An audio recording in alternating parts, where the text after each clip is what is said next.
सुप्रभात बच्चों, आइए आज आपको हम हिंदी पढ़ा रहे हैं और हिंदी में आपको हम पढ़ाएंगे पाठ 8। तो ये कक्षा द्वितीय की पुस्तक है। आपको हम बता रहे हैं कि पाठ 8 में क्या है। ठीक है, तो पाठ 8 हमारा है अनुशासन। शीर्षक है अनुशासन। तो सबसे पहले हम इस कहानी के बारे में आपको संक्षिप्त सारांश बता दे रहे, उसके बाद हम आपको बताएंगे कि हम किस प्रकार से कॉपी में लिखेंगे। ठीक है, तो देखिए ये अनुशासन जो है ना, व्यवस्था और अनुशासन का जीवन में बड़ा महत्व है। इस मंत्र द्वारा किसी भी परेशानी को दूर करके सफलता को पाया जा सकता है और अनुशासन के बारे में ही इस पाठ में बताया गया है। हम आपको बताते हैं, अनुशासन हमारे जीवन की एक महत्वपूर्ण कड़ी है जिसे हमें हमेशा पालन करना चाहिए। किसी भी जगह पे, किसी भी स्थान पे अनुशासन का पालन जरूर करना चाहिए। तो आइए बता रहे हैं कि इस कहानी में क्या है। तो प्रीति आज परेशान थी। स्कूल जाने का समय हो गया था पर उसे अपने जूते नहीं मिल पा रहे थे। तो उसे परेशान देख के उसकी मम्मी रसोई में काम कर रही थी, ब्रेकफास्ट यानी कि नाश्ता बना रही थी। तो वो दौड़ते हुए आई, पूछी क्यों परेशान हो। तो वो उसके जूते नहीं मिल रहे थे इसलिए परेशान थी। सभी कोई इधर उधर चारों तरफ खोज रहे, जूते कहीं दिखाई नहीं दे रहे थे। तो प्रीति की दीदी की नज़र मतलब सोफा के नीचे गई अचानक, तो वहाँ दिखा कि वहाँ पे जूता रखा हुआ है। तो उसने उस जूते को सोफे से नीचे निकाला और प्रीति को दिया। प्रीति जूते देखते ही उछल पड़ी। वह बोली, हाँ कल स्कूल से आके मैं यहीं बैठकर ड्राइंग का काम कर रही थी, तब जूते उतारे थे। मम्मी ने कहा, प्रीति अगर तुम्हें ये बात पहले याद आ जाती तो क्यों इतनी परेशानी होती, स्कूल के लिए देर भी नहीं होती। पापा बोले, पर इससे बड़ी बात है कि स्कूल से आकर जूते रखने की एक सही जगह बनाना।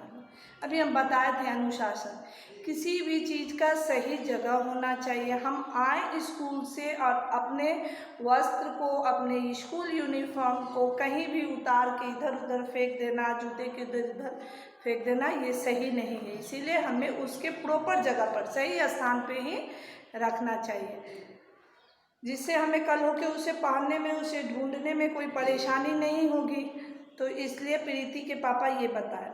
प्रीति सोचती कि मैं ऐसा करूँगी, परंतु वह रोज़ भूल जाती। आज उसने निश्चय किया कि वह अपने प्रत्येक चीज़ को एक निश्चित जगह पर रखेगी। आज इस लापरवाही की वजह से स्कूल जाने में देर हो गई। आज उसका हिंदी का पेपर था। यही सोचते सोचते प्रीति स्कूल जा रही थी। दोपहर में प्रीति जब स्कूल से वापस आए तो उसने अपने जूते सही उतारे और उसे सही जगह पर रखे। उसने अपने सारे किताब, कॉपी, बैग, यूनिफॉर्म सभी को उसके सही स्थान पर रखा। ये देखकर उसकी मम्मी बहुत खुश हुई और बहुत मुस्कुराई और बोली कि बहुत अच्छी बात है। मम्मी को मुस्कुराते देख प्रीति बोली, मम्मी आज से मैं अपनी सारी चीज़ें ठीक जगह पर रखा करूँगी। यह सुनकर मम्मी ने उसे प्यार किया, बोली, हाँ प्रीति, अब तुम एक समझदार लड़की बन गई हो। देखना अब तुम्हें कभी परेशान नहीं होना पड़ेगा। तो इस कहानी से हमें क्या शिक्षा मिलती है? तो इस कहानी से हमें यह शिक्षा मिलती है कि हमें अपने जीवन में सदैव अनुशासन का पालन करना चाहिए। वो फिर हमारा घर हो, फिर गार्डन हो, पार्क हो, प्लेग्राउंड हो, खेल का मैदान, या फिर विद्यालय में तो कंपलसरी ही है। फिर आप समझ गए, इस कहानी से हमें यही शिक्षा मिलती है कि हमें अपने जीवन में हमेशा अनुशासन का पालन करना चाहिए। अब आइए आपको हम बताते हैं आप अपने कॉपी में किस तरह से लिखेंगे। सर्वप्रथम तो आप अपने CW कॉपी में यहाँ पे CW लिखेंगे और यहाँ पे आप डेट देंगे। ठीक है, इस प्रकार से जो डेट वो आप दे देंगे, या फिर 13 दे देंगे, 13, 10, 20। ठीक है, उसके बाद दोनों साइड मार्जिन, ठीक है, स्केल से draw the line with help of scale, don't free है। उसके बाद आप अपने कॉपी में यहाँ पार्ट 8 लिखेंगे। पार्ट का नंबर, नाम, शब्दार्थ, और इस प्रकार से आप अपनी कॉपी में शब्दार्थ को भी लिखेंगे और आप इसे हिज्जे के साथ उच्चारण करेंगे। जैसे ढ ढू का चंद्र बिंदु, ढ नव्या करना, ढूंढना का अर्थ है खम्यों का खो, ज नव्या करना। ढूंढना का अर्थ क्या है? खोजना। इस तरह से आप उच्चारण करके सर्वप्रथम आप इस शब्दार्थ को याद करेंगे, तभी आपको पाठ पढ़ने में आनंद मिलेगा। क्योंकि कठिन शब्दों का जब तक आप अर्थ नहीं समझेंगे, आपको पाठ पढ़ने में कोई इंटरेस्ट नहीं होगा। इसीलिए पहले कठिन शब्दों को याद करें, उसका अर्थ समझें। जैसे ढूंढना मीन्स खोजना, निश्चित जगह है तो सही स्थान, निश्चय मीन्स पक्का इरादा, यही सब है।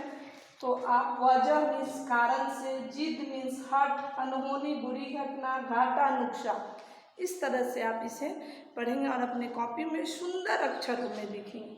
और यहाँ पे एक छोटा सा चित्र भी बनाएंगे आप अपने पाठ से संबंधित, और आप पाठ को भी पंक्तिबद्ध हिज्जे के साथ उच्चारण करके पढ़ेंगे। जैसे प्रदीर्घी का तौरसी का, प्रीति आज परेशान थी।